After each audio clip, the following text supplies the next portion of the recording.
I didn't want to have. I'm tired of having the arm in front of me. Yeah, I'm kind of wanting to play with the lighting a little bit, which I don't know. I look yeah. washed out, but whatever. So I like that we're both wearing V-necks. yeah, yeah. I And don't know what's up with that, but I'm not wearing my guard outfit today. Someone called it yeah. last week. Yeah. So there is a football game today, so there is that. But Oh yes. as there always is on a Sunday. But There's also a football game too. I'm sure. European League. I'm sure. Yeah. Yeah. All right. So we're going to be without Dan today. Yeah, he got called off to Space Force. Yeah. So I mean, Elon Musk has got his new Starship One, which used to be called the BFR, which actually was Big Fucking Rocket. Literally, that's what they called it. That's awesome. Yeah, that's what they called it. Until just recently, they decided to call it. Well, let's call it Starship One.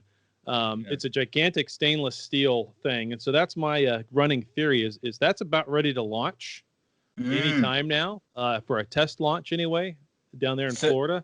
So Dan's really going to get to be Shrex. So I think that's why Dan's missing today. Space Force called him up because that launch is imminent. So we'll see. Oh yeah, we'll see. Maybe. Yeah. This is a giant rocket, by the way. This is the rocket that will theoretically be able to take people and supplies to Mars. Ooh. And it lands on its own. So just like all the Falcon and Falcon Heavies do. So it's going to be fascinating to see when they launch this thing. It's supposed to be any time now. I haven't seen an exact time frame, but Elon has stated he wanted to at least get it off the ground before the year was out. So, okay, next weeks away, I think. So we'll see. It's a beautiful ship. If you haven't seen it, go look it up. It's a gigantic piece of stainless steel tubing with little fins up at the top. It's really cool looking. That's cool. Yeah, it's cool. It's cool.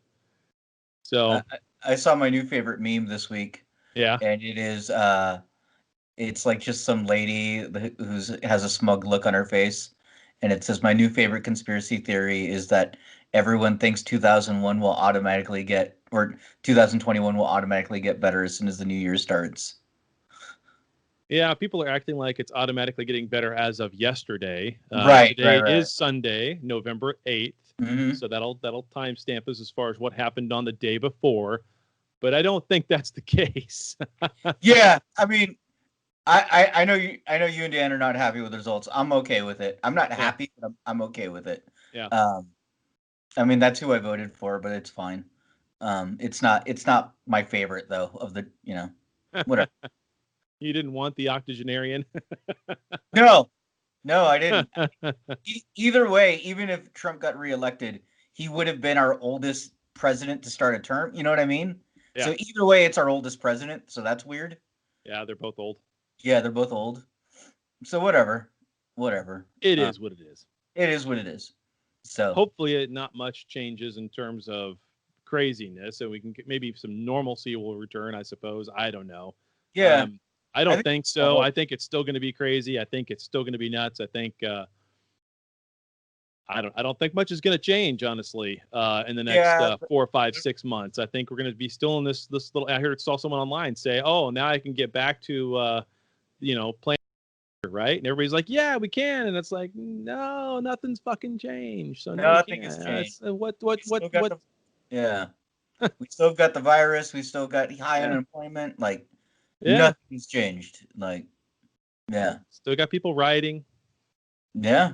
So we're still not sure if Tobey Maguire and Andrew Garfield are back. Like, nothing's changed. Yeah. Well, Black Widow's going to be moved back yet again. There's no Wonder Woman. Yeah. By the time these movies get released, they're not going to be able to use the actors again for another film because there's going to be this 20 years difference in age on their face. You know what I'm saying? I mean, it's going to be so crazy. I mean, well, it's crazy that they're filming new stuff now. Like Spider-Man's being filmed, Batman's being filmed. They're going to be done and in the can by the time all of this is done. So, like, what are you going to do? You going to release everything all at once on top of one another? I don't think so. I mean, theoretically, they could build a pipeline, which would probably be good for marketing standpoint, but. Yeah, but I mean, that's a lot of money invested that's going to take forever for them to get back. I mean, look what happened to Tenet. Yeah, and as an investor, I like my money back right away. Yeah, well, every investor does. Yeah. That's the whole point. So at least knowing an exact time frame of when they're going to get their return on their investment, that's key. That is key. If it's 3 years, then they can handle that. If it's a big enough return on investment, as long as it's 3 years, not 5. Right. And in terms of movies, maybe they're starting to film right now, but they started putting money up for this sucker a year or 2 before they even got to filming, right? And so you're looking at a 3-4 year return on investment already. And then with everything going on this year, you're going to add 2 years to that easy. Yeah, they went from mid-range investments to long-term. It's a long-term investment at this point for right now. Yeah. So, and I don't know how many movie theaters are still going to be around by the time enough people are going, because for the most part, movie theaters are open. Yeah. But or at least enough of them are. Films aren't being released because there's not enough of an audience that's going to the theaters. I mean, again, look at what happened to Tenet. That was supposed to be a summer blockbuster film. That was supposed to be a May release type of thing, and it was supposed to be huge. I mean, what they said they spent on that movie, but it's over $200 million, I think is what. Oh, it was a ton of money. Yeah, it's a ton of money. The kind of movie you would expect to get a $500-600 million opening weekend on. Right. At least that's what they said back at the time, if I can recall that correctly. Yeah. I could be way off of my numbers, but it was something in that type of ratio, right? So, right. So who knows? Who knows? We'll see. Man. We'll see. So, but anyway, let's get started. I was gonna say we can get right into it. Or if there's anything you want to talk about for this last week, I mean, no matter how you dice it, if you're a Republican or a Democrat here in the States, it was kind of a weird week, right? It's been a weird week, period. A weird week. So however you want to do it. But we'll get right into the news, and hopefully we'll have some uplifting times here today and not any kind of a downer for anybody. And I've got some stuff. You got some stuff? Good. All right, here we go. Attention all hands. It's time for Star Trek news. So, our first news story comes to us from CNN.com, and the headline is, Scientists 3D print microscopic Star Trek spaceship that moves on its own. It actually moves. I saw this and I was so excited. It's tiny. It looks good, by the way. It's tiny. Yeah. It's microscopic. We're talking about. It's a tiny Voyager. Yeah. How big they say it was? 15 micrometers. 15 micrometers. Yes. And what they're trying micro machine.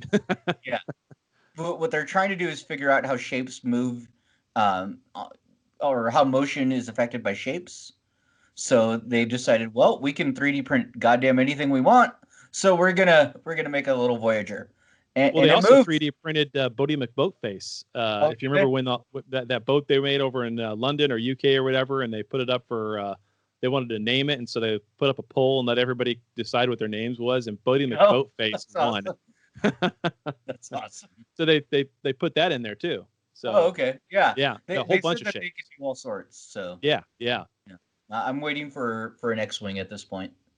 If they're going to do that, they should do a Voyager. They should do Enterprise, any variation. If these guys were really scientists, they would have made the Enterprise A, B, C, D, and then the J to see it fall apart and seen which one moved faster. Yeah, exactly. Yeah, why not? I mean, I can't imagine it took them very long to print those. I mean, it's 15 micrometers. It's probably done in a minute.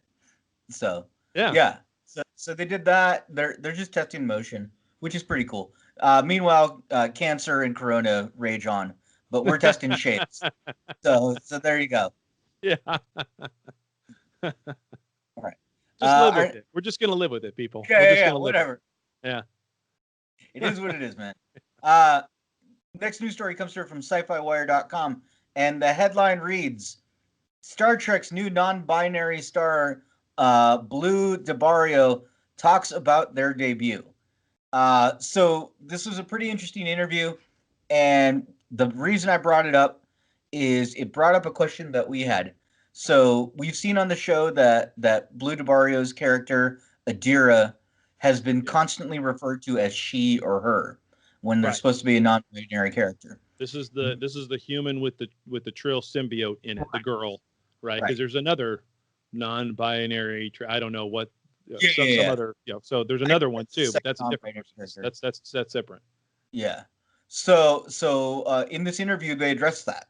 So they asked Blue DeBarrio, what's up with the pronouns, And she says, yeah, so that will definitely be addressed, and Adira is non-binary.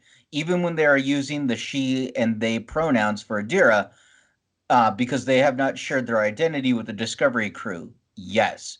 So it's basically a case that she's still not ready to come out to her family, and so that's basically what it is. So 1,000 years into the future, people are still scared about telling you how, what their orientation is or what they feel like they are. And so now we're going to get a 5-10 minute mansplaining by a non-binary person of how they're supposed to be addressed. So wonderful that we can do that.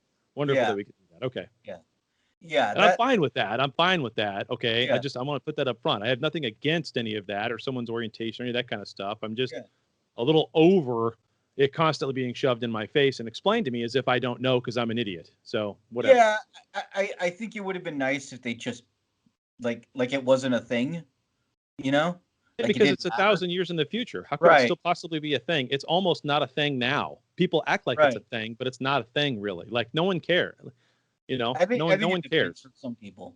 I mean, people care, yeah, but they don't care. You know what I mean? I mean, it's like we care about that person and their ability to live their lives and be happy from that standpoint. But I actually don't need to know.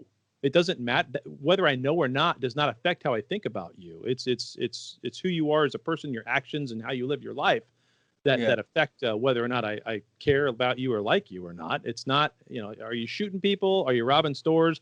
Probably don't like you. Okay. Right. If you're not doing those things and you're being nice to others and people, I could care less what your sexual orientation is. So I don't need that forced in my face. I don't, you know, whatever. That's true. I've got a family member who's trans. Yeah. And you know, for the majority of the family, it's totally cool. Nobody cares. Yeah. But there are family members who freaked out when it happened. Yeah. So that's a thing that I would say for like 95% of the people, it doesn't matter. It's cool. Exactly. That's my point. That's my point. I'm not saying that there's nobody out there who has a problem with it. I'm saying that it's a vast majority. Okay, great. Good for you. Wonderful. Yeah. Did you see that game last night? You know, it's not a huge, it doesn't need to be this. It doesn't need to be this thing that takes up the entire room and it's a constant conversation and it's always brought up to the forefront. It'd be like me as a heterosexual man walking into the grocery store to buy bananas and making sure that I told the person standing next to me that, no, I'm a man and I like women. Mm-hmm. I have a penis and I use it on a vagina. That's my orientation. Okay.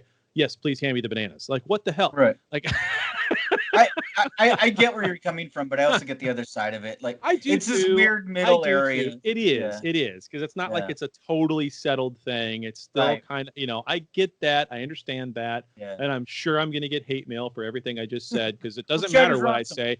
I get hate mail anyway at chadiswrong@gmail.com. But it doesn't matter. So but you know, I just tell you what, our next news story. Sometimes for these heated debates, you need something like this, and from StarTrek.com. Save me, Daniel. Save me. Exclusive recipes from Star Trek cocktails, a stellar continuant. Oh boy, continuant, whatever. So basically, they're making a bartender book for Star Trek, and right now they even admit in the article that if you Google Star Trek cocktails, you're gonna find thousands of recipes. Oh sure. And now they put it together in a book so you can buy it and they can get your money. Yeah. So that's neat. Yeah. Which released... begs the question: could we, as Trekcast, make our own ebook on Amazon with just whatever we found on Memory Alpha, and then make money for the show that way? I mean, as long as we don't officially call it a Star Trek product, but no, we just call it a Trekcast product. Yeah, we probably could. We honestly probably could. I'll be So they sent out a recipe for something called Set Chaser to Stun.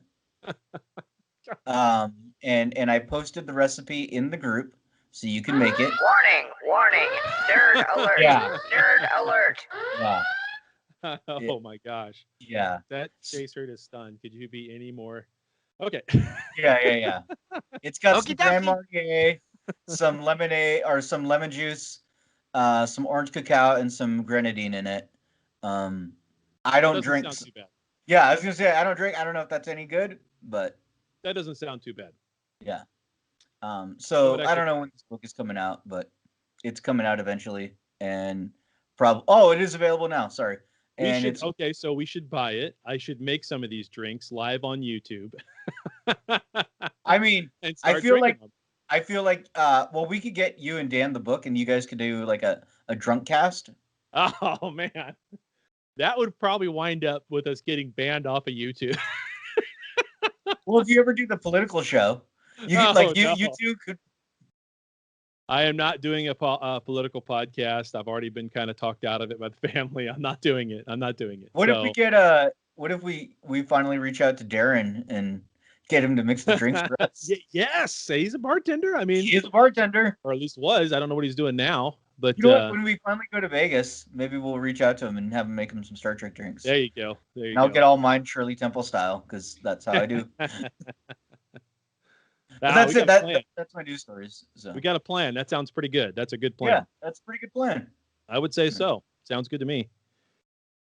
Okay, moving on into the top feedback. Sorry. Feedback. Hailing frequencies. I've never done this. Open.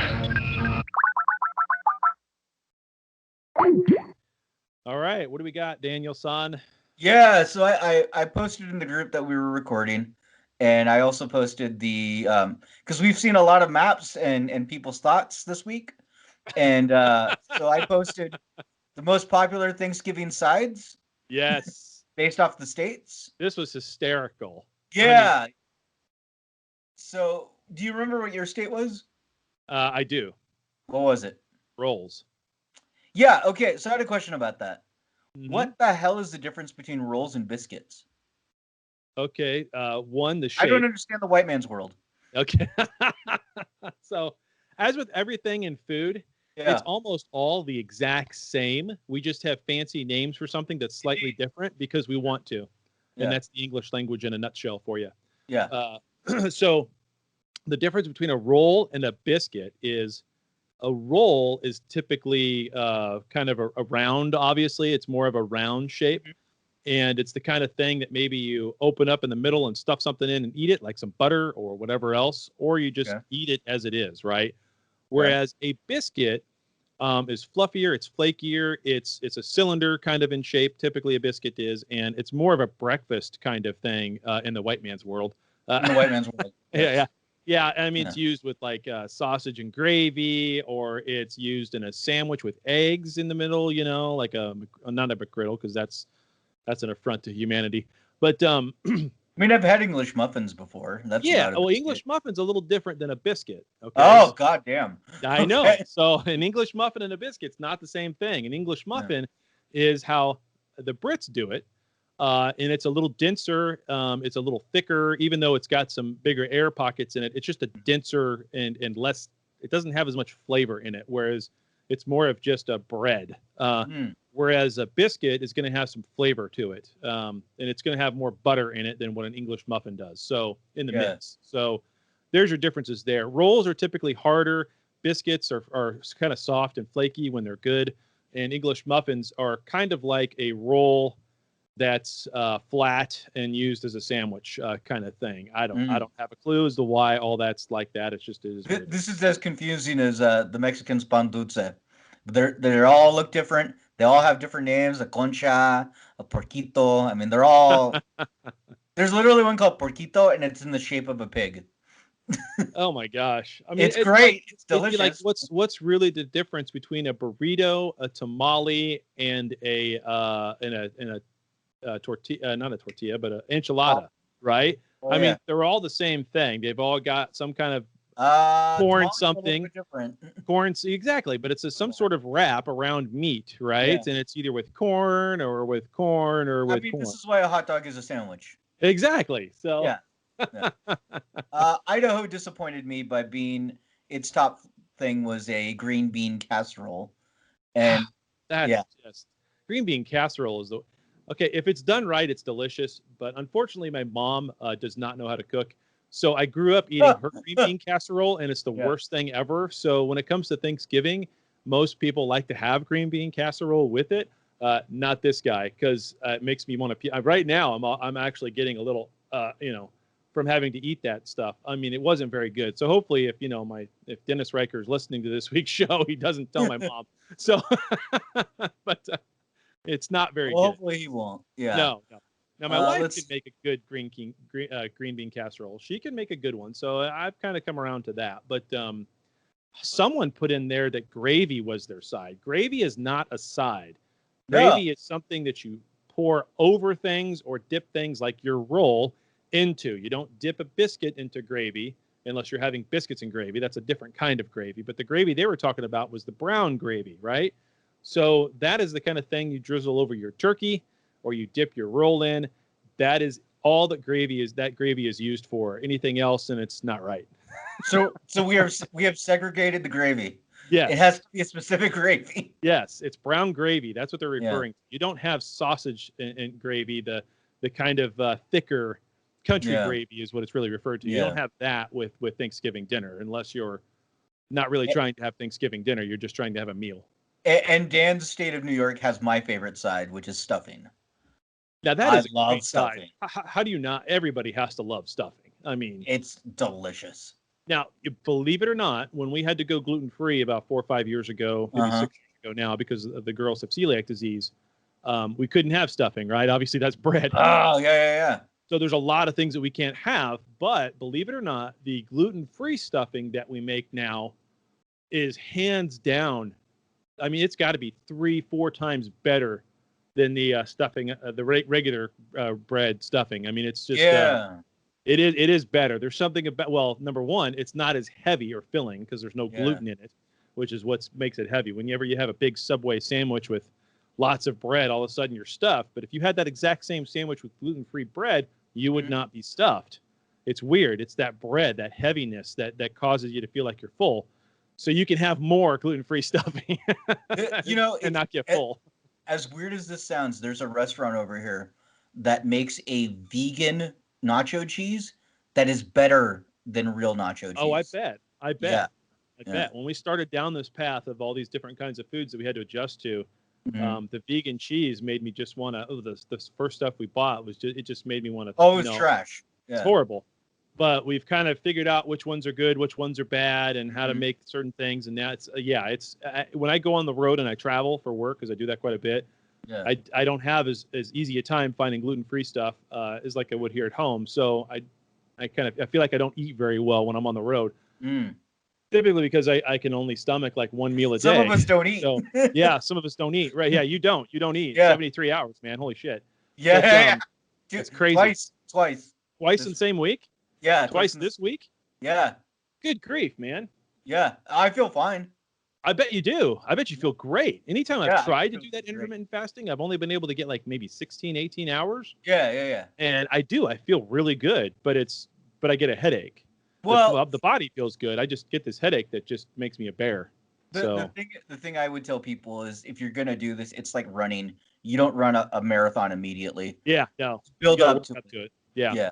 And the way I read it too was the best way to kind of build up to that is cut off when you're eating at night at like 6 or 7 o'clock at night, because by the time you wake up the next morning, you're almost at 12 hours already. So you can skip a breakfast and wait until lunch, and now you've got your 16. That's the first way to start on that. I feel like that's cheating because you're sleeping part of that time, but that's honestly, not. I think do what works for you. I eat at 7. That's usually when I break my fast. At dinner, or you mean the breakfast? Dinner. Okay. So I've done these 2 72-hour fasts in a row, and I've lost like 15 pounds in a week. That's insane. Yeah. I love it. I feel great. Yeah. Awesome. I'm happy. So yeah, back to feedback. Sorry. Yeah. Let's see. The sides. What else came out funny? Question. Yeah. What are your thoughts on Michael being the only person capable of saving Adira? Well, we can get into the topic because I have some issues with this episode. But I feel like Discovery needs to be renamed finally to Star Trek Feelings, and that's what it is. Or just Star Trek Burnham. Yeah. I mean, I'm kind of over that part of it. I'm kind of okay. I mean, she's supposed to be the main character, right? So she's it's kind of involved in a lot of things. Like, of course, it all revolves around her. She's the Yeah. main character. Yeah. Yeah. So I mean, I get that, and I'm kind of okay with that. I've kind of made my peace with it. It is what it is. And this season, Although I would argue though, for the stuff that they're saying that Adira is going through, wouldn't Dr. Colbert be more of the person to handle that? Because he's literally gone through a lot of similar stuff. Yeah, I think the best case scenario there, like just if no biases on which is the main character, but if you're like, okay, we need somebody to help Adira figure this out, someone who doesn't know who they were, right, and now knows who they are. Well, that's Colbert. That is Colbert. I mean, he should have gone down to the planet with her. Now, I get that they had to have some way of having Burnham involved in it. Right. It was extremely clunky how they did it. They should have all gone together, and the only way that would have made sense is if somehow prior to this episode, in the last episode, Burnham and Adira kind of just had some sort of connection and a good relationship building conversation to where somehow Adira felt like the only person on board Discovery she could trust was maybe Book and Burnham because they understood how things were, but they didn't even do that. I don't even think you need to do that. You could have gone Colbert, goes down as the emotional support, and Michael goes down as first officer, and you just say Starfleet protocols is that the first officer leads the away team because now that's the captain and she's the first off. That's it. Yeah, it could have been multiple people for no other reason than that. Why send just two, and one of them is not even a member of the crew? Right. So okay, the whole thing was clunky and didn't make sense. That's how I feel about it. Yeah. We did have a lot of people voting on their favorite sides. Let's see. Paul said cranberry sauce, which I need to speak about cranberry sauce. Oh, cranberry sauce is goddamn awful. All right. It is the worst. It looks and tastes to me exactly like NyQuil. It's god awful. So you want to have some NyQuil with your tryptophan turkey, you enjoy yourself. Chad, I'm sure you love cranberry sauce now. The way you're looking at me. There's only one way to have cranberry sauce, and out the can. That's straight out of the can, where the ridges are still formed on the jelly, and you slice it. You slice it thick, so it's little thick wafers of whatever that falls apart every time you try to pick it up with a spoon or a fork or whatever. That's the only way to have that shit. Do you put that on your biscuit or your roll? If I have biscuits, then I will put that on there or on the roll. But I mean, mostly it's, if we do that, I do it with biscuits. So don't get me back and forth on this biscuit roll thing. It's the same damn thing. I don't know. Yeah. So, but yeah, no, I'll put that on there. I'll put some turkey on there. I'll put some mayo on there. I'll put the bread on top and go for it. It'll be a nice little turkey sandwich. There you go. There you go. Because I have to have mayo with my turkey, just like I have to have mayo with my chicken, just like I have to have mayo on a lot of things. Yeah. Yeah. Because, mayo is good. I'm not gonna lie. Yeah. Just like mayo. I like hot sauce on everything, so that's me. Yeah. Yeah. Mayo and hot sauce is pretty damn good. It is pretty good. I do not like the look of it because it turns pink and I can't stand that. But I don't care. Yeah, I don't know why I don't like that. It's like when my wife decides to mix salsa with sour cream or something else. I forget what else she mixes it with. It's either sour. It's not cream cheese, but yeah, it's probably sour cream. She mixes salsa with sour cream, and it's like that looks horrible, and I'm sure it tastes great, but that's bad. So I'll admit this, and I'm sure it'll bite me in the ass in the Facebook group, so whatever. But when I used to work in TV news, we would go out to dinner every now and then, me and a group of us. Yeah. And I would always order a pink lemonade, and because I did it so regularly, I was nicknamed Pink Drink. Ah. Yeah. Okay, Worf and your prune juice. That's right. That's okay, right? Yeah. That's okay. Hey, it's delicious. I enjoyed it. So. No judgment. Yeah, you can have your fruit drink. I have all kinds of things in my coffee, so it's fine. Yeah. It's my fruit drink. Vanilla latte. Do we have anything from the coffee account? We do. We have 2 donations that came in since our last show. So the first one was from Snuzzlefeet. It says this donation to be used for the Chad's new fence fund.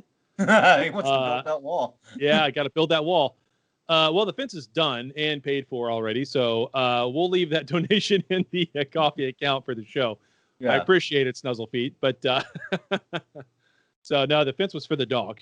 We got a dog. We got a golden doodle. I think I've mentioned that on the show a couple times. Yeah. Pictures of all that and stuff. So now she's got a backyard she can run around free in, and of course we spent the entire day in the backyard yesterday. Oh, that's cool. Weeding and doing the mulch stuff, and I know it's about to be winter, but whatever. We were just trying to tidy up the backyard. Now that we're always out there and looking at it, it's kind of like, yeah, this needs to look nicer. So yeah, my wife's got about $1,000 and $1,500 some odd worth of honeydews for the spring when that time comes. So for the backyard alone, yeah, that's how it works. So, but thank you for that, Snuzzle Feet. We appreciate it, and of course, as always, Commander Felton. Another donation from him. It says Dan needs a way to use his headset and power his phone both at once. We are working on that. I don't think we actually went and purchased anything. No, not yet. With the Trek, I think Dan is looking at something. It's his new phone does not have the ability to do wireless charging with like a Qi charger. Right. And that was the first thing we thought of, is just buying him one of those. So that way when he sets the phone down, it's in the Qi charger and getting power that way while he's got his headphones plugged in. But that doesn't work without that. So now we're looking at getting him some wireless headsets that will work with the phone. I really wanted cat ears, but he said I know. no. He said no. I know. He sent us a picture of himself and his kids. If you guys want Dan to have cat ears on the show, yes, let him know in the Facebook group, please. There you go. Yeah, and let tag him know. Tag him repeatedly that you want him to wear cat ears. Yep. Yeah. I'm sure when he listens to the show, he'll love me for that. Oh, yeah. He pays dearly when he's not on the show. Oh, yeah, he does. So, but yeah, tag him on Facebook. Send us emails in. Let's just get the whole deal. Yeah. Somebody go pick them out, right? And tag that from like the Amazon pick or something, and put that in the, maybe if we get a couple of different variations, then we'll take a poll. And we'll just buy the one that you guys all vote on, and Dan will just have to do it. Yeah. I mean, he wears his wife's sunglasses in the shuttlecraft, so I mean, he's perfectly okay with who he is. He can handle cat. Right. Hey, hey, there's no judgments. It's all good. Was there another one off the Kofi, or you got them all? No, I got them all. That is it. Okay. We should do an update on our Trekcast. Yes. The Galaxy's most unpredictable Star Trek podcast presents the Tuvix Memorial Sci-Fi Movie Tournament. So, yes. Now, speaking of that, because you missed an important news thing that happened this week. What's that? Not only did the Honorable Alexandria Ocasio-Cortez decide to weigh in on the Tuvix thing, but so did Stacey Abrams, so did Janeway, so did Robert Picardo. They all got into this ongoing conversation. Yeah. Do what? I was mad after Janeway. Yeah. She still stands by her murder. Yeah. So, I mean, they all commented on it this last week. So with everything else going on, they all found time to do that. So whatever. we're just counting votes. It's fine. Yeah. So Tuvix is still relevant. And always is still relevant nowadays. So does the end justify the means? Okay, back to the poll. Yeah, so we got two polls going right now. We've got Demolition Man versus Planet of the Apes. Ooh. So far, Demolition Man is running ahead, but not by much. Better go Just a little bit. And the other one is Aliens versus Serenity. That's the Firefly movie. And yeah, that's a tough call, man. Well, it has to be Aliens simply because there's so much came from that. Not saying that nothing came from Serenity. But in my mind, it has to be Aliens because so much comes from that. I love Serenity. Don't get me wrong. I wish that show would have lasted longer, and I thought the movie was a good recap of the whole season, but essentially a rewrite of the whole season. But you done fucked up now, dude. It's Serenity. What did I say? It's Serenity. No. You think so? Oh yeah. All right. I mean, I would say if it weren't for Serenity, we wouldn't have The Mandalorian. Oh, I don't know if I would go that far. Space westerns, Van. Well, everything in sci-fi got its start in terms of it making it a space. Almost all of them started as making it a space western, really. So, I mean, Star Wars originally. That's pretty much a. Yeah, I know. Oh my gosh, you put this picture of Tuvix up there. Yeah, even Star Trek is a wagon train to the stars. So yeah. Oh yeah, you Did it? saw my Tuvix picture. I did. Yeah, I just saw because I'm Yeah. getting on there to go vote in Yeah. these because I had not been on. Oh yeah, I got to vote for Planet of the Apes. Now it's 7-5, Mhm. and I got to vote for Aliens. Now it's 8-4.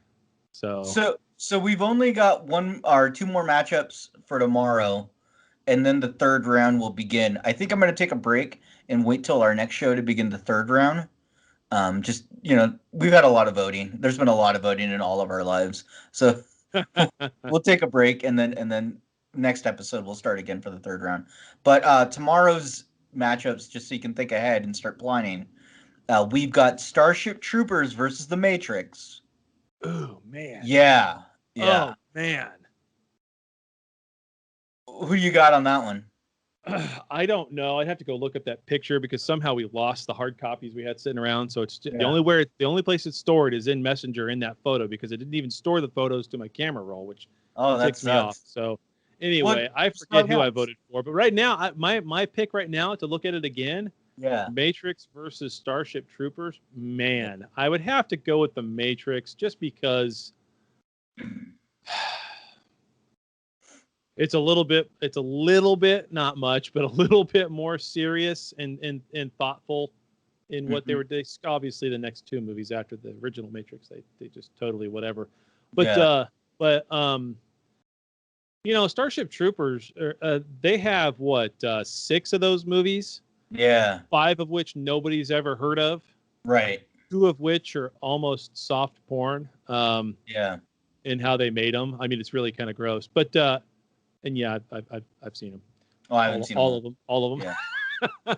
Because I love that original film, and they just totally screwed up. And poor Rico. That guy apparently was never able to land another role for anything else in his entire life because he's in almost all 7 of those. Right. It's pretty bad, and nobody else is. So, especially Neil Patrick Harris.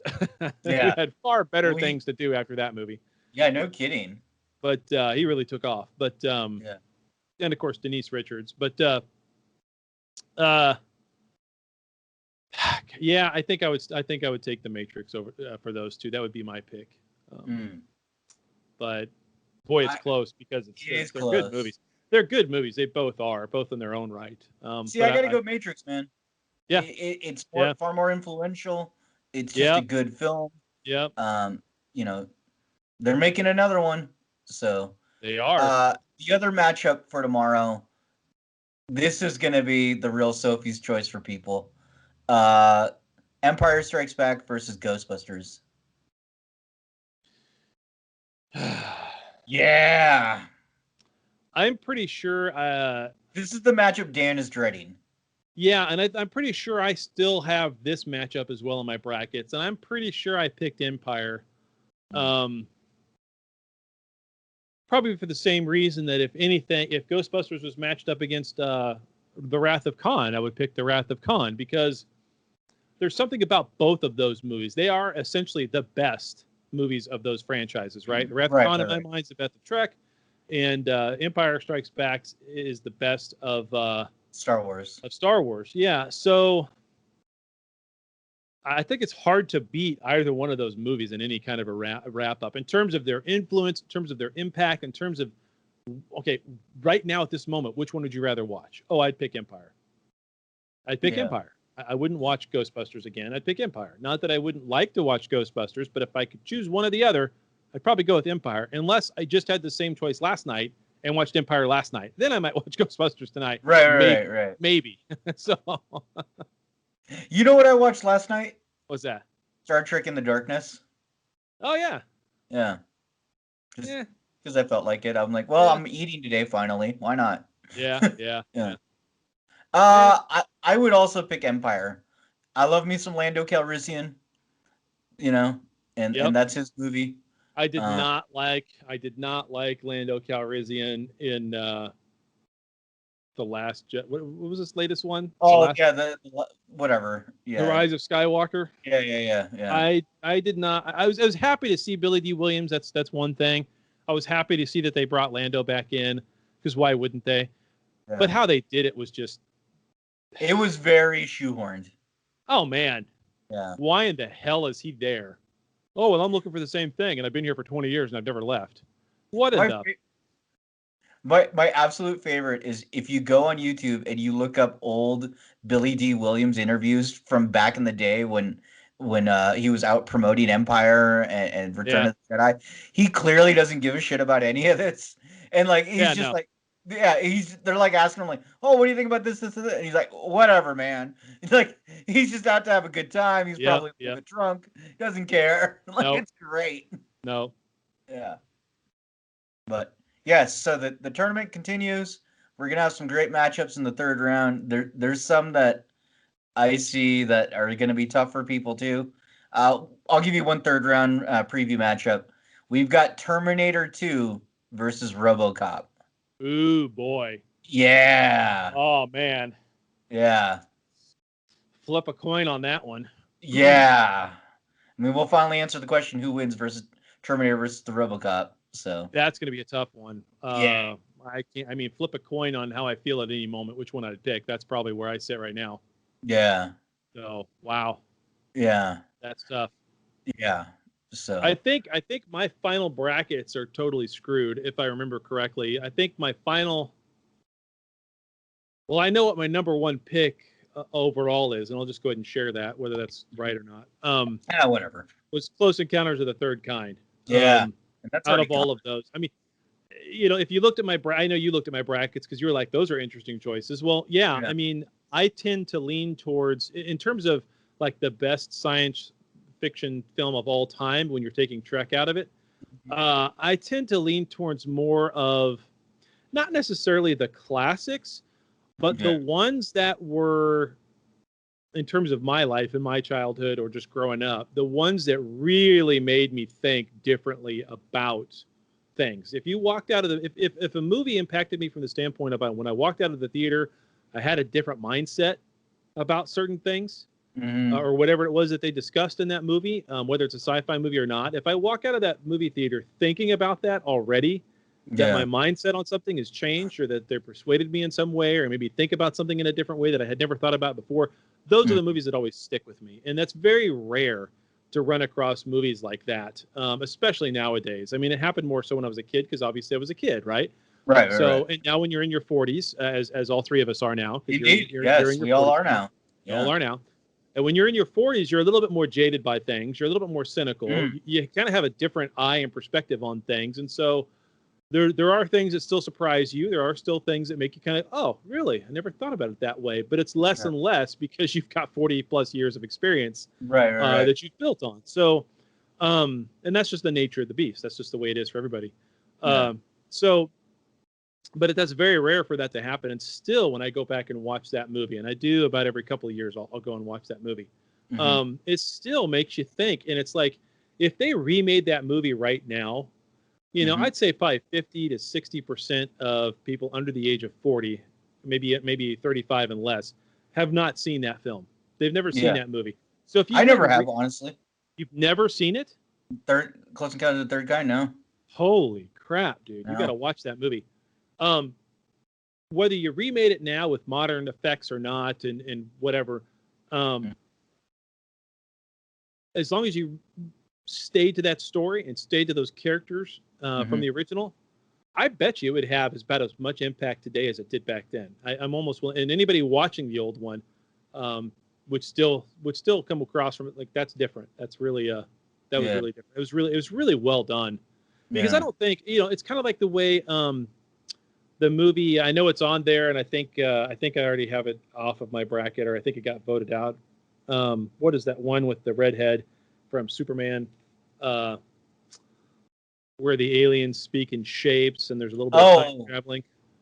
Oh yeah, I didn't. Arrival. Yeah, Arrival. Arrival. Yeah. So I mean, there's some movies that we didn't get to, like Stargate's not on here, and which was a major fuck up, but that's okay. Hey, Stargate sucks. No, Arrival is another one of those. Yeah, Arrival is another one of those movies too that really, like, when we do actually get alien contact, what will that really be like? Because it's not a matter of if, it's a matter of when. I'm a very strong believer of that. Yeah. And I think the way that we do come into contact is going to be so different than what we can imagine. It'll be different than Close Encounters. It'll be different than Arrival. I think it'll be very melodramatic. I think it'll be like, oh my God, we found intelligent life. Oh my God, we're picking up signals from intelligent life. Yeah. Maybe they're picking up signals from us. We can't tell. But the signals that we finally picked up, and we can tell that's not natural. That's artificial. That's something talking to something else. We can't tell what it is, but it's obviously some sort of communication. We can't understand it because it's alien. Obviously, they're not speaking English. But it'll be so far away that what we're picking up will have been transmissions from 10,000 years ago or 5,000 years ago or something like that. Yeah. And there's nothing we can do about it. Yeah. And there's nothing we can do about it. We know they're there. We know they're somewhere. They're in this vicinity somewhere. We're picking up their signals. Maybe since we're picking up their signals, well, no, they wouldn't be picking up ours, right? Because that'd be 5,000-10,000 years in our past. And we weren't making those signals at that point. So we know they're there, and they don't know that we're here, but they're so far away, we can never, with our technology, we can never get to them. And even with their technology, they can never get to us. Well, and I've heard before, too, the metaphor that, like, maybe we're basically, the signals that we send are, like, the equivalent to, like, a can with strings, right? And everyone else out there is on, cell phones. I don't buy that. I don't buy that because maybe we don't know. Nah, we don't know. Okay, but my thought on that is I don't buy that because technology is technology, right? And a signal is a signal, and radio waves from a transmission for 93.3 jams, is not which that is my favorite radio station. Yeah, exactly. Is not that much different from the radio frequency coming off of a quasar or a star or anything else. There's a reason why we have X-ray telescopes. There's a reason why we have radio telescopes. I mean, these are all just waves and frequencies, right? And so, the only reason we're not listening on every possible spectrum that we know of right now up in the night sky is because of cost. That's the only reason why we're not doing it. But that doesn't mean that something more advanced than us that's close enough to pick up our signals so far wouldn't notice they're there. I mean, look at what we're doing. We're looking for all sorts of signs all over the place, even with a very limited small budget and a limited small amount of tech versus where we're going to be 1,000 years from now or 500 years from now or even 50 years from now, right? Right. So, I mean, 50 years from now, we will have telescopes on the moon, on the far side of the moon, that will be listening and looking for this same kind of stuff. As opposed to what we're doing right here on the planet or even in orbit, that'll be far in excess. You don't think 50 years from now they're just going to end our simulation and the world will end? No, I don't think so. I'm somewhat convinced we're all in a simulation, but whatever. Yeah, I think they finally finished that thought experiment and debunked that. So. Oh, did they? Well, I believe so. Yeah, I believe so. Or that's what they want you to think. That's what they want you to think. Yeah. So who knows? We might find out that once there is a colony on the moon, we look back and the Earth is flat. Oh shit! They've been tricking us this whole time. It's actually not flat. It's a donut. And there's a hole at the north and south pole that connects to one another. And, that's where the dinosaur people live. It's down inside there. You've heard those theories, right? That's my favorite line in the new Borat movie is when the daughter goes, "My daddy's the smartest man in the whole flat earth."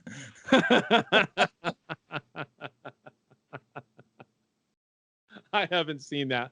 That's just a great line. That is a good line.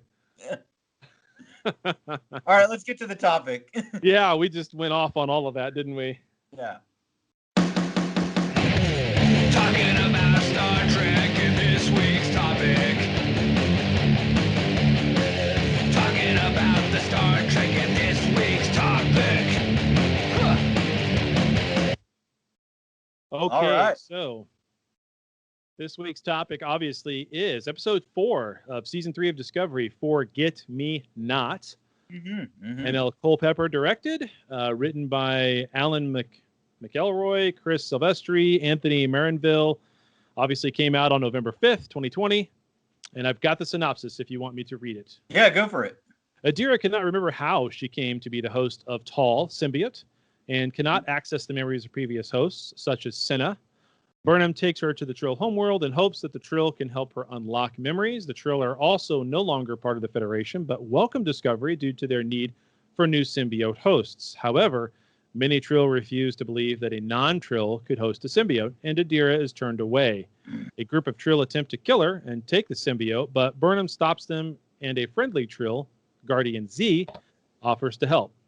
At the sacred caves of Malachi, Z and Burnham help Adira connect to Tal and unlock her memories.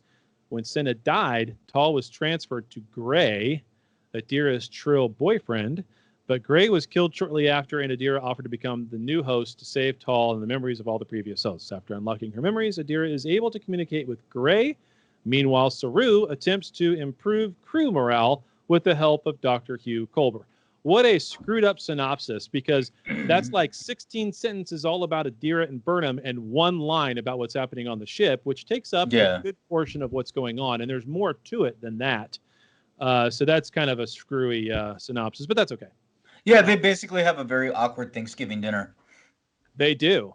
Speaking of which, I mean, good timing, right? A couple weeks before Thanksgiving. So here in the U.S., I should say, they've already had Thanksgiving in Canada.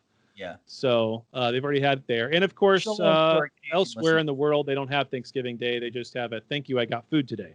So anyway, so as they all watch the District 1 starve ourselves and throw up so we can eat some more out there in District 12. Anyway, so may the odds be ever be in your favor. May the odds forever be in your favor. Yes, to completely continue to mix up what this show's about.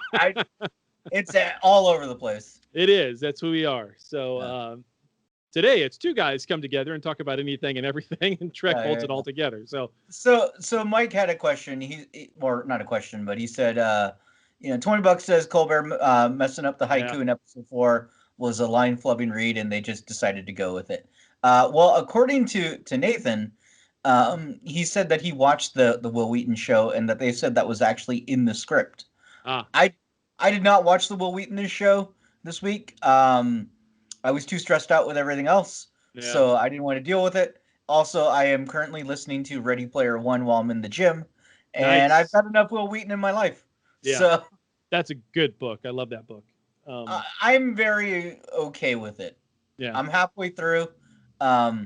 It's way too many. Like, hey, remember this? Remember this? It's cool. Yeah.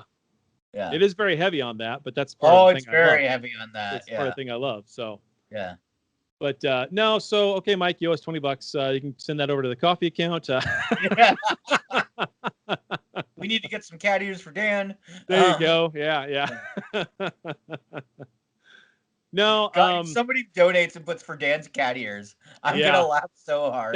Somebody needs to. That would be great. Somebody will. Now that I've said it, somebody will. That needs to happen. That'll be awesome. Yeah. So no, okay. So let's this thing.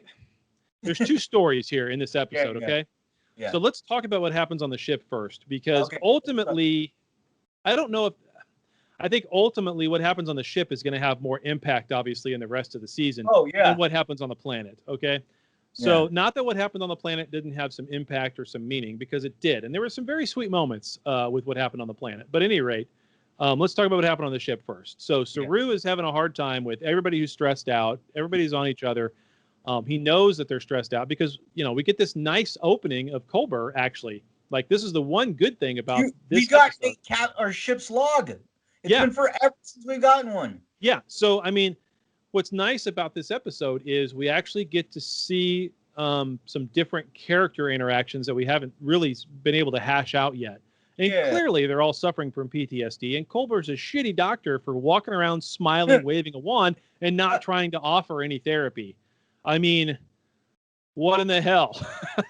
I just love the idea that he's a terrible doctor. Yeah, he's not very good, actually. So I mean, he's not even the chief medical officer, is he? It's that other black lady's the chief medical officer, I thought he was the chief medical officer. No, it's that other black lady's the chief medical officer. Whatever. She is. So it's like, what? Anyway, so no, that's what I mean. Like, not that I'm that figures for this show. Like, that's well, it's just like okay, we're all sitting around at turkey dinner. Where's Jet Reno? Yeah. Where's Booker? Didn't Booker take off? Ooh, I don't remember that. He's just gone. I don't remember him saying he was going somewhere and doing something. He's just gone. She gives him some dilithium, and the next thing I know, he's gone. I don't know what I remember him saying. realized. So a lot of people are saying that so Juan made the point in our group that I'm basically going to say this is Star Wars and all that. But really, there's a thing going around on the internet. A lot of fans are pointing out that this is basically ripping off Picard. Because in Picard, Soji or Dot, whichever one, didn't remember who she was. We spent a lot of time trying to figure out who she was, the secret mission that she's got to do, and that's basically what Adira is doing as well, which is very similar. But we also know that Kurtzman loves to reuse his themes, so Mysteries of the Mind, yeah. No, it's. I don't think that's the case. I don't think there's any ripping off of that because it's totally different. Yeah, she's trying to find her way and figure out who she is and what she knows and doesn't. But that's a common story. Every story is someone's trying to figure out who they are and what they want. But let me fulfill Juan's prophecy when I will say that if they are doing that and ripping off their own shows, and we had Rios, who was basically the Han Solo of Picard, that is who Booker is. Well, sure. He is the new Han Solo. I think you can sit and make comparisons to anything. Like if I really thought about it for long enough, I could probably tell you why this episode is like Terminator 2. Yeah, well, there's only 7 or 8 stories in humanity, and then it's just how you tell them. Yeah, exactly. So in that case, they're like, but outside of that, no. Right. I don't believe so. That's just my opinion. Yeah. And I could be wrong. So, but anyway, no. So we got this stuff going on the ship. He's trying to get everybody together. He can't. Like this is a failing, I think, of imagination on the writer's part with Saru. Why in the hell would he be asking the computer for suggestions on how to bring up ship morale, right? He was a first officer. He's a command. He went through command training in Starfleet back when he was in Starfleet before they jumped. I mean, he's been in command for a long time. Like this is an intrinsic thing. He doesn't suddenly have to figure out how to be a leader. He's been a leader this whole damn time. I'll answer that question real easy. You ever go to WebMD and figure out what the hell's wrong with you? Well, yeah, same thing. Yeah. I guess there's that. There's that. But I mean, still though, I thought there could have been a different way for him to go around that besides asking the ship's computer. And that's the other thing, that when he does that, all of a sudden the sphere data comes alive and starts talking to him, and that doesn't unsettle him at all. It doesn't unsettle him at all that the sphere data is now taking over Discovery's systems to be able to have a conversation with him. I will say what was cool about that is it is the same voice in Calypso. It is the same voice, yes. It's the same voice actress. So good job there. Yeah. Good job there. Yeah. So, and she calls herself Zora. Yeah. But, and she's playing movies already. At the end of the episode, she's playing movies, and it's the sphere data that does it. And they're all okay with it. Like, that's perfectly acceptable. Like, no, I don't think so. You've got this AI entity that's slowly taking over the ship and influencing everybody on the ship. That's probably not a good idea. You know, if my Alexa took over my Teddy Ruxpin, I would be a little bit worried. Yes. So, that's a good way to put it. Yeah. In 2020 and 1980s jargon all at the same time. You just pierced 40 years right there. Yeah. So started telling me how I could, make my family happier at Thanksgiving. Yeah. All right, Teddy, what are we gonna do? So we had this meme going around all week before the show came out. Yeah. And it was a photo of Giorgio sitting between Linus and right? We were all wondering what was going on there. Biggest letdown of the episode was like, I was waiting for that moment to happen. What is she gonna? Nothing major. It's just whatever. She's just nothing crazy, So it's weird. But anyway, we all ran with it and made a bigger deal out of it than it turned out to be. But that's okay. My favorite one, because that became like a meme template. Like I even posted the one. Somebody posted a version of it where it was like, talk politics at Thanksgiving to save money on Christmas shopping. Yes. It's not wrong. No, not at all. Yeah. It's actually a reminder because we all try to do that every year. Some of us do anyway. Yeah. I do. Yeah. But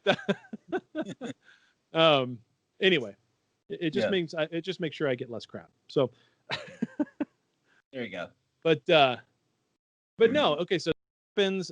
We get this little bit of a fight and a breakdown, and then everybody kind of coming back together again. So that was kind of nice. That they, we need but it's another weird thing where again, there's no Jet Reno. Where's she at? She's just not even. There's just some episodes where she's totally absent, and there's no explanation as to why. She did say she was on drugs that one episode, so yeah, maybe well, that was she's just great. zoning out in the back. I don't know. But then there's just also this weird thing that's happening. Like, have we had a single, other than maybe a 5-second time frame, where Culber and Stamets are together in the same scene, standing next to one another, or sitting next to one another, or talking with one another? Like at the end of last season, they had some real issues with their relationships still, right? Yeah. Because Culber didn't know who he was, and he felt very betrayed by Stamets. Yeah. Right? And so he was a different person entirely. He's slowly coming back to himself. Right. Well, actually, not really slowly. All of a sudden, he is himself in this season, which is fine, whatever. Because you can do that. That's whatever. But they're resetting the whole show, so whatever. Yeah, they are. But there's no interaction between those two ever. Yeah. Like, not that I want to see a bunch of interaction between the two of them, but I did kind of, I mean, I like both of them as actors. I do, and it's the one thing that this whole series, this of Discovery, has been missing so far, and they're trying to do it now, but I think that they're just they don't know how to do it, and they're trying to do it, and they don't know how to do it. You know what it was? If you remember back to TNG, right? Yeah. Some of the worst episodes were also some of the best episodes because they were about Troy and Crusher just being girls together and doing, things that women do, right? And talking about things that women talk about and that interpersonal relationship, right? Yeah. Or the episodes where Wesley is really struggling with, puberty, something, Being whatever. Wesley. He's struggling with being Wesley, right? Or when Worf is struggling with his son and being the worst father in Starfleet. So that is tough. It is tough, right? And so, there was a lot of episodes like that. There was a lot of episodes that had these annoying yet good interpersonal relationships that would be brought to the forefront. Yeah. And so that's kind of why I think they're missing it with those two, where they're just not even, they're just, if you were watching this season and hadn't watched the other seasons, you wouldn't have a clue that those two are a couple and live in the same quarters. You would be clueless. You would never know that. There's nothing. Yeah. And the thing I think too, we had a lot of good just couple scenes between them in especially in season 1, like when they were brushing their teeth together. And it felt like one of the most realistic couples in Star Trek probably ever. Other than Keiko and O'Brien, but but no, that's what I'm getting at, is because you can actually hash out a lot of character development in those short, nonsensical, silly, but again, it gets back to the show us, don't tell us. Exactly. Right. And that's what they did in this episode, is they told us about all of their emotions and they cried all over the damn place, which is fine.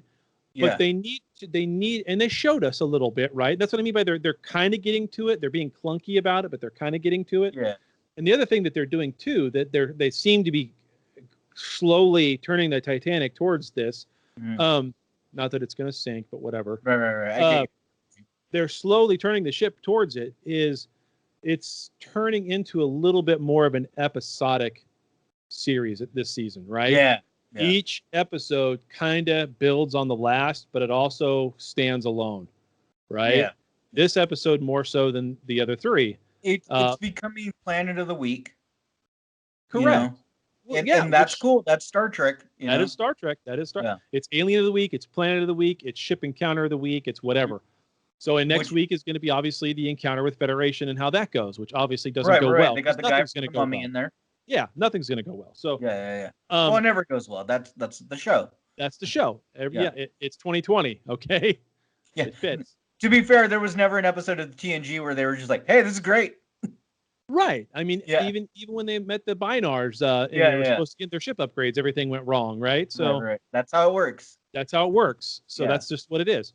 So otherwise, there's no drama. There has to be drama, or else you Exactly. don't have a show. You just have two people sitting around talking, having a latte, right? That's Right, fun, right. but not everybody wants to sit and watch that. So Yeah. anyway, so that's that part of what's going on in the ship. That kind of covers that, I suppose, unless there's something else you want to cover. Is there anything I missed as far as what happens up on the ship? I mean, obviously the AI sphere data is starting to encroach we a didn't little talk bit. about Detmer basically becoming Venom. Where she's like, She we starts fly the talking ship. about blood. And, I Yeah. know the we fly. I mean, talk about the.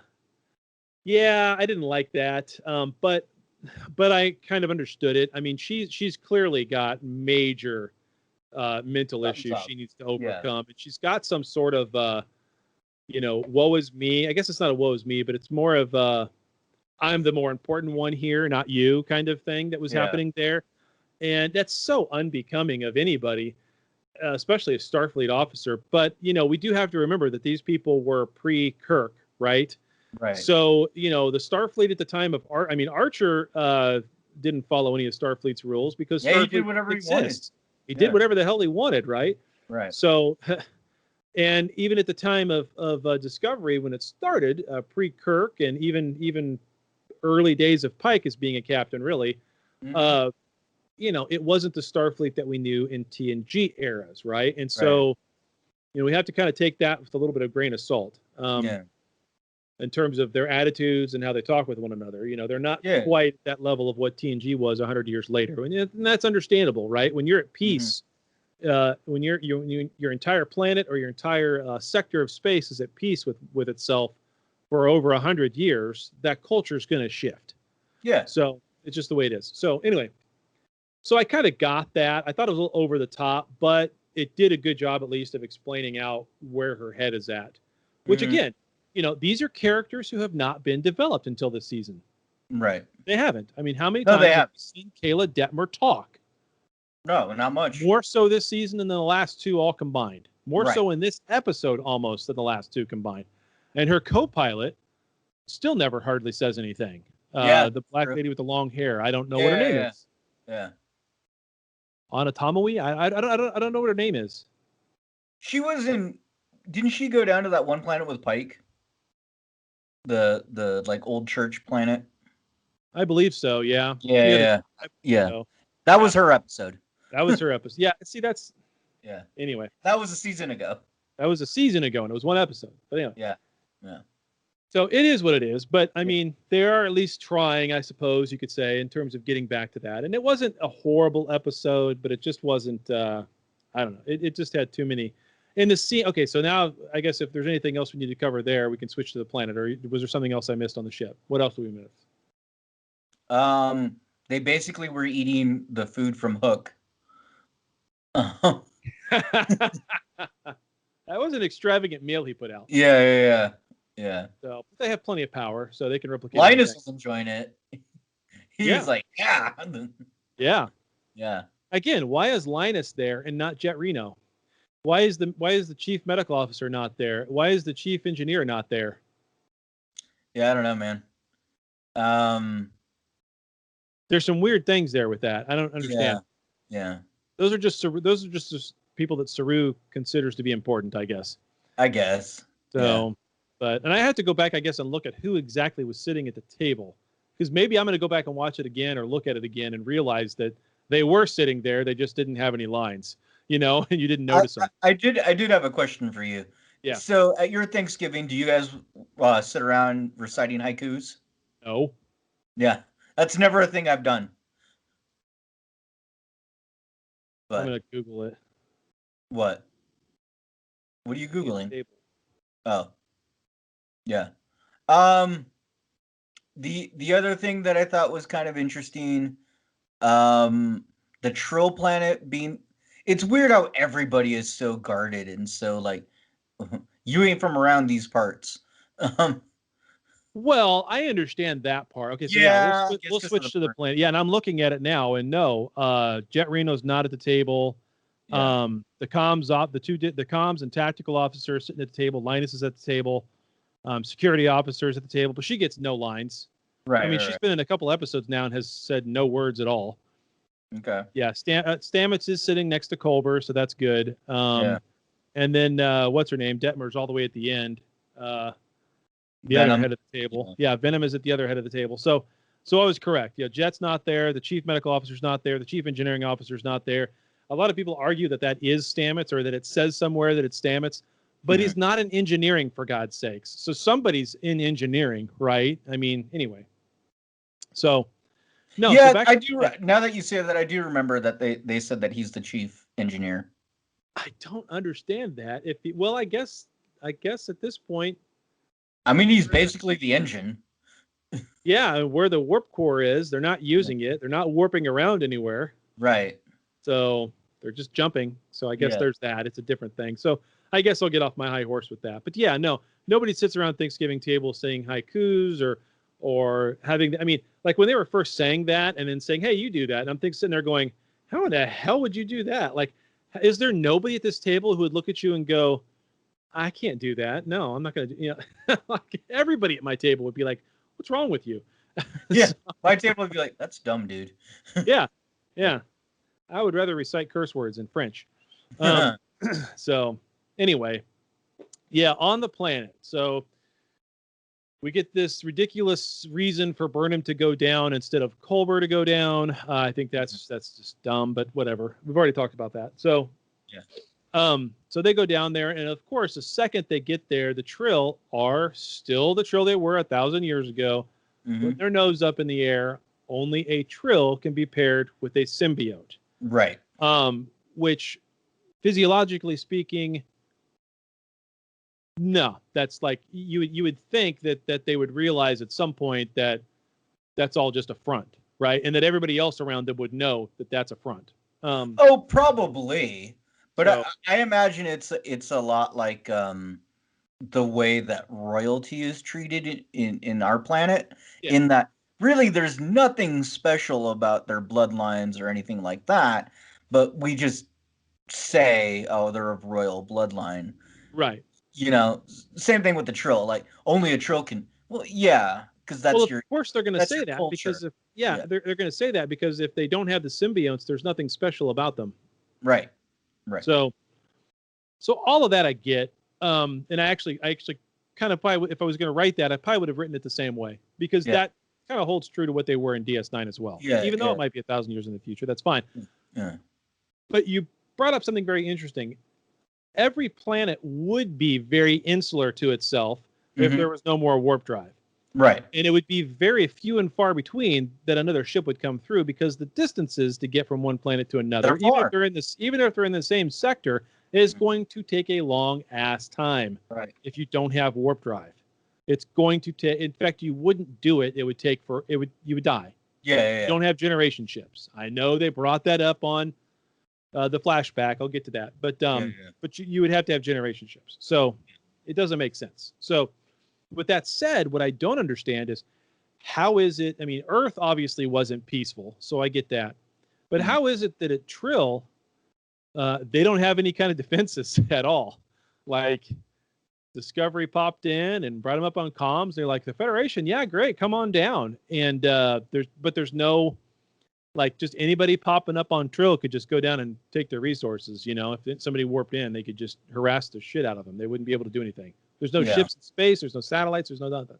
So I don't know, but I mean, I'm pretty sure Discovery didn't come up with with weapons charged and all that. So maybe that's why True. It didn't kick over. True. So that's a good point. That's a good point. Whatever. It's a hostile universe, so you would think that everybody would react to you very guarded. So that's the point. I get that. Yeah, I get that. But maybe there's just some. It's like what we were saying last week about the Mandalorian in his language tapes. Like, sometimes you just have to come up with something in the back of your head and just deal with it. Yeah. I did like Friday's Mandalorian episode, by the way, with it was good. Giant ice spiders. Yeah. My wife was watching with me, and as soon as those spiders started popping, she goes, "Nope, that's it. I'm done." She had to watch. She can't. It was too gross, too creepy. Yeah, so, it was a cave of nope. Yep, it was a big cave of nope. Yeah. So, but anyway, so they tell him, "No, we're gonna make you leave, and that's it. That's fine." And Z, the one dissenter to all of this, that's who they turn them over to walk him back to the shuttlecraft. Oops. So they go to the caves. They soak her in the milky water. Her eyes turn white. Yeah, and so if everything that we knew about the Trill before this episode is different in any way after this episode, I don't know that for a fact. And if it's different, I'm not that well versed in the Trill, so whatever. Yeah, and if it isn't, I don't care. If they did change things up and they're behaving a little differently, or they've got a way for Burnham to then connect with the symbiotes in the water they changed up their looks from TNG to DS9, so it's fine. It's fine. I kind of enjoyed them exploring that alien culture and how they do things a little bit. I thought that was good. Yeah. I think the time under was a little too drawn out. But I like the flashbacks in terms of how the symbiote came to be in Adira to begin with, and the fact that it was in her boyfriend, Gray. Yeah. There's a nice little twist. I didn't see that coming. I like that actor too. He seemed pretty cool. Yeah, that's okay. Yeah. So, and the fact that he's still around, that was the other little twist. Yeah. She can see him. There's something off there with her memories and all. It's like she's there.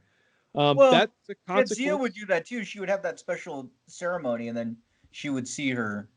Correct, but it's just all the time with Gray. So right. And that's what's off about it. That's what's off about it. But that's a nice little special connection, a little relationship there. That's good. That's all fine.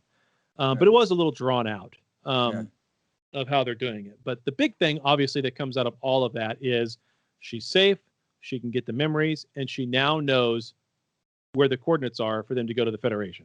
So I just realized that Adira has got the good version of possession, whereas Detmer has got the bad version of possession. Yeah. So are they gonna fight? What's going on? No. If they fight, money's on Detmer. Detmer will kick her. Oh, sure. Sure. Yeah. Yep. Yeah, well, yeah, because Adira is like 14. Right. So, like a foot shorter. Yeah. It's like if I fought Dan. I'm going to get my ass kicked. Probably, yeah. Yeah. Probably. I probably would too. Yeah. That's why he Shreks. Yeah, he's actually trained by Space Force on how to handle hand-to-hand combat. I am not. Yeah. I would just stand back and shoot.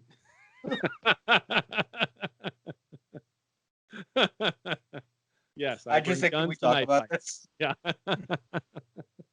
Anyway. Yeah. So no, I mean, it was interesting how they did all of that. There's a little backstory there with her trying to leave Earth on a generation ship. I thought that was an interesting little thing.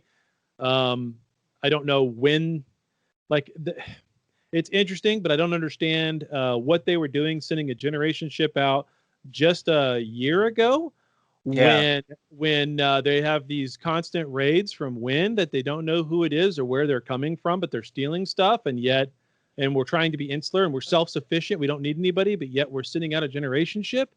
Yeah, that's a big expense to build one of those. I mean, that's a generation ship. By theory, is a gigantic ship with thousands of people on board. Yeah. So there's a weird juxtaposition there between how that comes to be. But anyway. Oh, I guarantee you, just writers thought, hey, you know what sounds cool is a generation ship. Let's send one of those out. Yeah. And that's it. Well, it would bode against the fact that Earth said that they were it was unified defense, unified Earth, right? Not really, not apparently not. Yeah. So, which is fine. There could be some more stuff that comes out with that. If they do something with it, then that would be interesting. If they don't, then that's just kind of a weird thing to throw away. Mm-hmm. But no, I mean, good and bad. I mean, it was kind of long. It felt like a long episode. I felt like they could have told all these things inside of 20 minutes, I feel like of the 4 episodes we've seen, this was the worst one. Yeah. But it wasn't that bad. No. Oh, no. I saw someone on YouTube. I forget. It wasn't Nerdrotic and it wasn't Midnight's Edge or any one of those guys. But somebody was talking about how this is just the most god-awful thing ever. It's the worst episode of Trek. It's yada, yada, yada. No, it's not. No, it's not. No, it's not. It's not. No, it's not. Yeah. And it wasn't that and I want to be clear about this, especially with what I said at the beginning of the show. The fact that I overall of this episode, I didn't like it, didn't hate it, didn't love it, and just has nothing to do with the non-binary and trans characters. No. I wasn't thinking that. I thought that was Yeah, I think by that's the kind end of a of the sweet season, story. yeah, I think by the end of the season, this is going to be an important episode because it established a lot, Yeah. because it's setting things up, but it's what you would call a filler episode as well. Because they needed to set things up. Yeah, I don't know if I would call it a filler episode, but you're right. Yeah. Yep. Yeah. So we'll agree on that. So okay. So anything else on this episode? I think that pretty much No. covers it. So Yeah, we got it. So let's talk real quick about what's coming next, because the trailer for next week's episode's got me kind of excited. We see what the year, whatever. What year is it again? 3188, I think is what it is. Yeah. Yeah. We get to see what the uniforms look like in 3188. Yeah. I mean, we talk about uniforms all the time, so Yeah.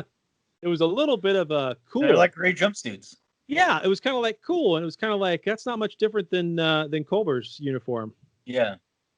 Well, it's the same. I guarantee it's the same wardrobe designer, so probably that's why. Right, and they just put a few extra little fill things over the shoulders that go down a little farther, little patch thing, and so, which is fine. It doesn't have to be something crazy. But where are these gray jumpsuits we saw in some of the promo photos, right? I want to know where those come in, because those look like the jumpsuits that were worn by Daniels and the Time Cops on Enterprise. It's similar to that, yeah. It's similar to that. And so I didn't see any of those in this promo. Yeah. But if this is really Federation headquarters, then those suits, that might be a different race. That might be a different organization. It might be... And he even tells them you're not home yet, which makes me think that may be headquarters, but it's not headquarters. It like the real headquarters is somewhere else or hidden. As soon as I heard that line, all I thought is, "Sorry, Burnham, but your princess is in another castle," like Super Mario. Yeah, I didn't take it that way. You could be right. The way I took it is we're not accepting you into the Federation just yet because we don't trust you. Because he says that at one point that he doesn't trust him. Yeah. So that's kind of the way I took it. But you could be right. It could be that that's not the main, that isn't the real Federation headquarters. Right. But that's what I think is going to happen. Yeah. Because they tend to do that. Like, oh, this is the real thing now. They love doing the reveal. So if you're going to write this in a way as far as what would really happen if all this stuff was real, then the minute Discovery shows up at Federation headquarters, they rip that ship apart to duplicate the spore drive, and they take Stamets and maybe not into custody, but they bring Stamets in and basically say, no, you're a member of Starfleet, and we're now ordering you to report to medical because we're going to reverse engineer this thing in your arms, and we're going to figure out a way for other people to be able to do it right now. Yeah. Right now. And we're going to dismantle the Discovery because it's an outdated ship anyway, but we're going to recreate that spore drive, and we're going to make 1,000 of them. And we're going to do it right now because then Federation can now be dominant again. Yeah. With being the only ability to move around. So, I mean, yeah. That would happen instantly. And so then at that point, the show would be over. Dude, if you time traveled back to like the 1800s with a car, you don't think that the U.S. government would then take your car and try to figure it out? You know? Yeah. So, yeah. That's always, either a kind of that's a trope. You go back. What would happen if you go back in time with a machine gun and it's 1776? How well would that go for the Redcoats? So, it wouldn't go well for long, but then you run out of bullets, and then you run out of bullets. Yeah. So because it's not the same bullets as what they're making back then. Right. So, right. And then your boomstick becomes a problem. There is a sci-fi movie that reminds me of. I don't know how old I was. I was probably only 15 when this movie came out.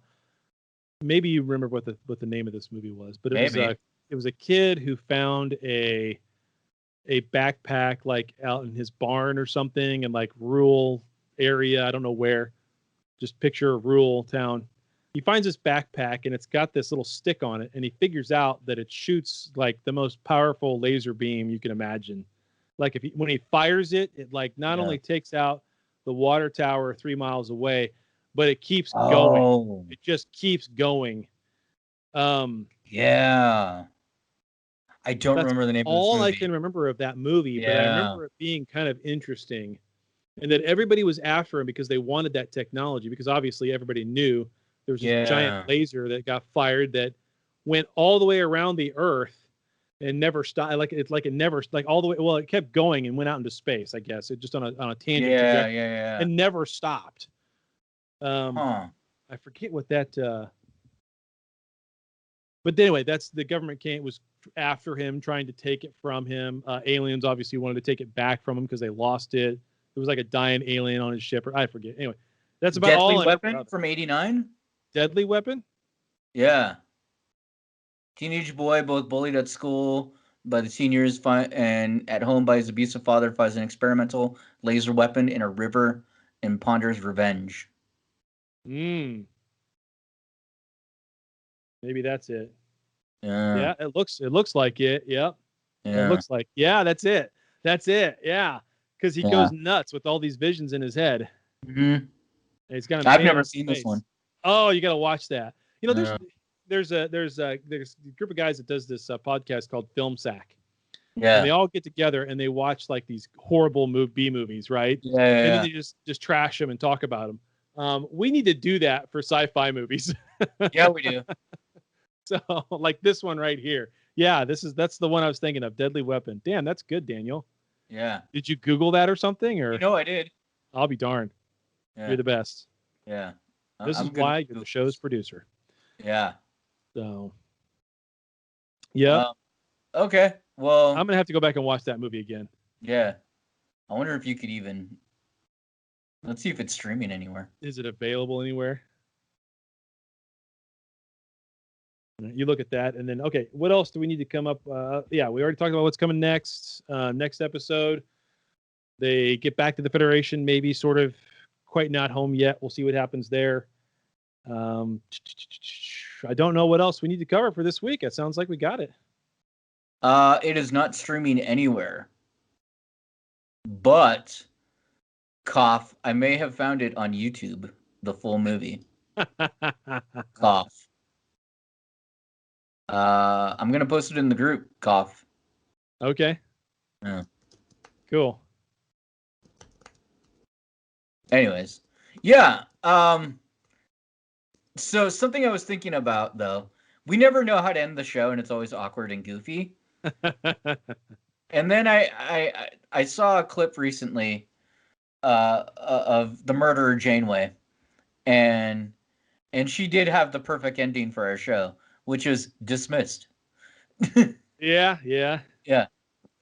So well, we could find a good version of someone saying dismissed or whatever, and put that into the thing, and then when we're done, I can hit that, and that could be it. That'll be it. So all right.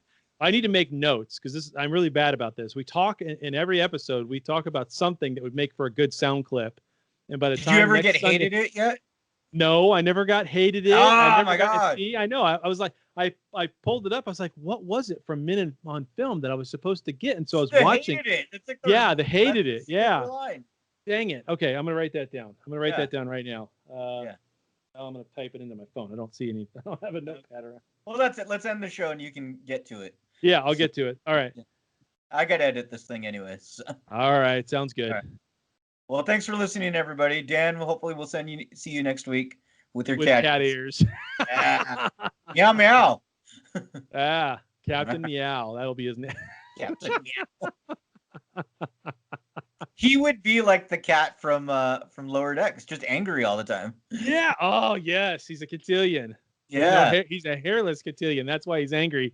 Oh. He's like Dr. Evil's cat. God, he's gonna hate us after listening. I love it. I love it. I know. After you sent him his kid Pokemon cards. Yeah. Just, you build yourself up and drop yourself right back down. Drop yourself right back down. Yeah. Well, that's why I do those kinds of things so that I don't go through the floor. Right. Well, that's guys being guys. That's how we do. That's what it is. Yeah, that's all it is. Cool. Well, right, everybody, thanks for listening. Yep. All right. We'll see you later, buddy. Bye. Well, there you have it, another episode in the can. Check us out at trekcast.com. Also, if you would, please subscribe to us via iTunes. Leave those reviews, subscribe to us, we'll get some numbers, get up the list, get more listeners, do more shows, have more fun. But for now, we're all done. So live long and prosper, and we'll see you next week.